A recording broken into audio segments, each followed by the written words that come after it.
নমস্কার, আমি রজত ঘোষ, কালনা কলেজের বর্ধমান বিশ্ববিদ্যালয়ের অন্তর্গত বিএড বিভাগের ছাত্র।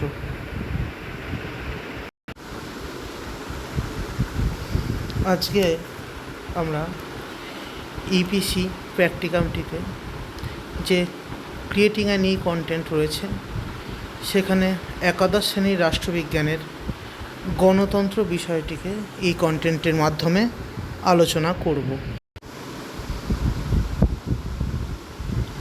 গণতন্ত্র, যার ইংরেজি শব্দ ডেমোক্রেসি। গ্রিক শব্দ ডেমোস এবং ক্র্যাটোস শব্দ থেকে এই ডেমোক্রেসি শব্দটি এসছে, যার অর্থ হলো জনগণ এবং শাসন। ডেমোস শব্দের অর্থ জনগণ এবং ক্র্যাটোস শব্দের অর্থ শাসন। গ্রিকরা এই শব্দটি প্রথম ব্যবহার করেন। তাহলে এবার গণতন্ত্রের সংজ্ঞা কী? দেখো, নির্দিষ্টভাবে কোনো রাষ্ট্রবিজ্ঞানী গণতন্ত্রের কোনো সংজ্ঞা এমন দেননি যেটা সর্বজন গ্রাহ্য হয়েছে। তাই বলা হচ্ছে গণতন্ত্রের কোনো সর্বজন গ্রাহ্য সংজ্ঞা নেই। গণতন্ত্রের অর্থ মূলত দুটিভাবে বিশ্লেষণ করা হয়। এক, ব্যাপক অর্থে গণতন্ত্র। ব্যাপক অর্থে গণতন্ত্র বলতে আমরা কী বুঝি? এমন একটি সমাজ অবস্থাকে বোঝায় বা ব্যবস্থাকে বোঝায় যেখানে রাজনৈতিক, সামাজিক, অর্থনৈতিক প্রভৃতি সব ক্ষেত্রেই সাম্য প্রতিষ্ঠিত থাকে। আর সংকীর্ণ অর্থে গণতন্ত্র বলতে কী বুঝি? সংকীর্ণ অর্থে গণতন্ত্র বলতে বোঝায় গণতান্ত্রিক শাসন ব্যবস্থা বা সরকার। তা সরকার বা একটা গণতান্ত্রিক শাসন ব্যবস্থা থাকলে আমরা গণতন্ত্র বলতে পারি সংকীর্ণ অর্থে।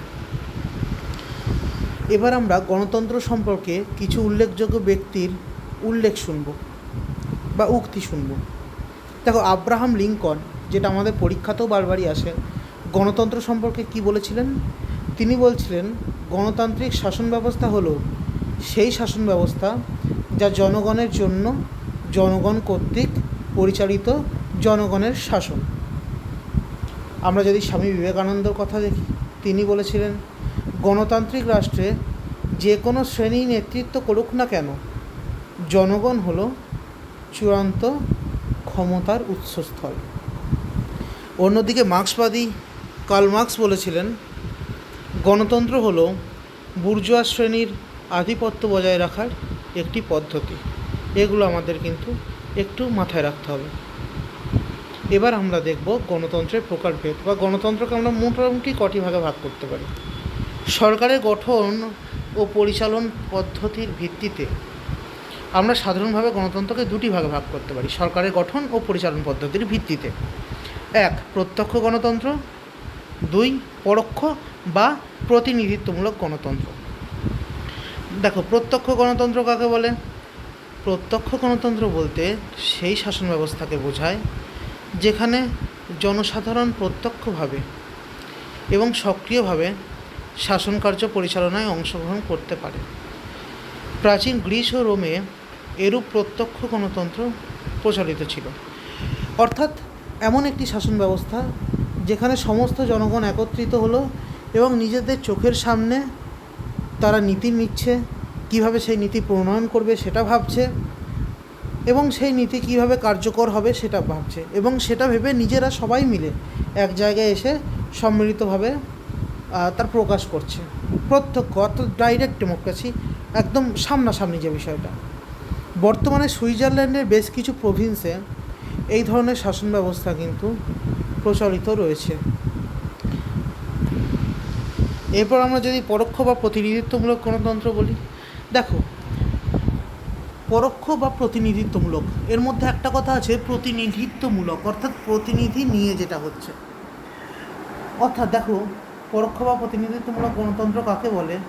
পরোক্ষ বা প্রতিনিধিত্বমূলক গণতন্ত্র বলতে এমন একটি শাসন ব্যবস্থাকে বোঝায় যেখানে সমগ্র জনসাধারণ বা তাদের সংখ্যাগরিষ্ঠ অংশ নিজেদের নির্বাচিত প্রতিনিধিদের মাধ্যমে শাসন ক্ষমতা ব্যবহার করে থাকে। অর্থাৎ প্রত্যক্ষ গণতন্ত্রে বেশ খানিকটা উল্টো বা প্রায় উল্টো। এখানে জনগণ নিজে গিয়ে একটা জায়গায় মিলিত হয়ে সিদ্ধান্ত নিচ্ছে না, জনগণ তারা নির্বাচনের মাধ্যমে বা ভোটের মাধ্যমে তারা তাদের প্রতিনিধি নির্বাচিত করছে এবং তাদের প্রতিনিধিরা গিয়ে সেখানে সিদ্ধান্ত নিচ্ছে, নীতি প্রণয়ন করছে, সরকার চালাচ্ছে বা শাসন করছে। অর্থাৎ আমি ডাইরেক্ট যাচ্ছি না, আমার হয়ে আমার প্রতিনিধি সেখানে থাকছে, যাকে আমরা নির্বাচিত করেছি, সংখ্যাগরিষ্ঠ মানুষ আমরা নির্বাচিত করেছি, বা আমাদের জনসাধারণের সংখ্যাগরিষ্ঠ জনসাধারণ আমরা নির্বাচিত করেছি, এবং তারা সেখানে আছে প্রতিনিধি হিসাবে আমাদের, তারা সেখানে নীতি নিচ্ছে, তারা সেখানে শাসন কার্য পরিচালনা করছে। এই ধরনের গণতন্ত্রকে কিন্তু আমরা বলবো পরোক্ষ বা প্রতিনিধিত্বমূলক গণতন্ত্র। যেমন আমরা ভারতীয়রা নিজেদের ভোটের মধ্যে দিয়ে নিজেদের শাসন করার যোগ্য প্রতিনিধিদের নির্বাচন করি। আমরা লোকসভায় আমাদের প্রতিনিধি পাঠাই, আমরা বিধানসভায় আমাদের প্রতিনিধি পাঠাই যারা রাজ্য শাসন করে, লোকসভায় প্রতিনিধি পাঠাই যারা দেশ শাসনের কাজে জড়িত থাকে, এমনকি পঞ্চায়েত লেভেলে আমরা গ্রাম পঞ্চায়েত সদস্যদের নির্বাচিত করি, যারা গ্রাম পঞ্চায়েতের কাজকর্মগুলোও কিন্তু ঠিকঠাকভাবে দেখাশোনা করে। এই হলো পরোক্ষ বা প্রতিনিধিত্বমূলক গণতন্ত্র। অর্থাৎ আজকে আমরা জানলাম গণতন্ত্র কাকে বলে, গণতন্ত্র কী, গণতন্ত্রকে ঠিক কয়টি ভাগে ভাগ করা যায়, গণতন্ত্র সম্পর্কে কোন ব্যক্তি কী ধরনের উক্তি দিয়েছেন, প্রত্যক্ষ গণতন্ত্র কাকে বলে, এবং পরোক্ষ বা প্রতিনিধিত্বমূলক গণতন্ত্র কাকে বলে। ধন্যবাদ সকলকে।